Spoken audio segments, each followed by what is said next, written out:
আমি তাদের তাদের সেই তুলোধুলোকে কিন্তু আমি স্বাগত জানাই।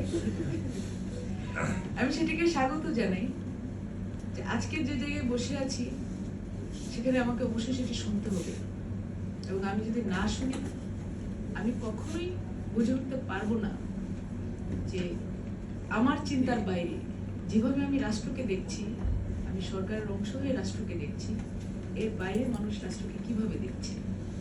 কারণ আমার বড় হওয়া, আমার চিন্তা চেতনার বড় হওয়া রাষ্ট্রের রাষ্ট্রের যে কাঠামো, যে ফ্যাসিবাদের কাঠামো ছিল সেটির বিরোধিতা করে। তাই আমি জানি বাকিরাও ভালো বুঝেন, অন্তত আমি এই জায়গা থেকে বুঝি যে আমাকে সেটা শুনতে হবে, এবং আরো বেশি যত আমি শোনা সেটা প্র্যাকটিস করব।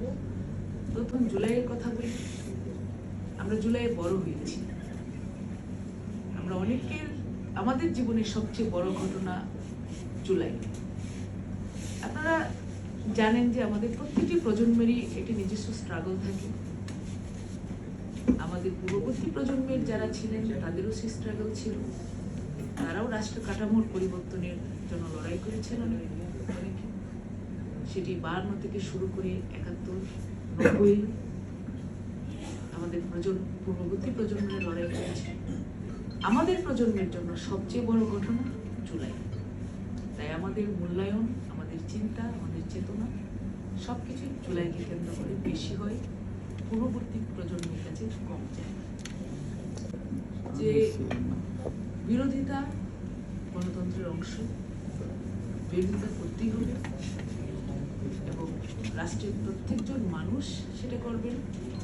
সরকারের প্রত্যেকটি কাজের সমালোচনা হবে, এবং সরকার ফেসিবাদের, এই সরকার ফেসিবাদের অংশ নন। সুতরাং সরকারের অংশ হিসেবে আমি সেটিকে সবসময় স্বাগত জানাই, আমার দল স্বাগত জানাই। আমরা সেই প্রক্রিয়ার মাধ্যম দিয়ে কিন্তু শক্তিশালী প্রতিষ্ঠান, রাষ্ট্রীয় প্রতিষ্ঠান, শক্তিশালী রাষ্ট্রকে প্রতিষ্ঠার জন্য এগিয়ে যাব, এবং এটি কিন্তু জুলাই চেতনা।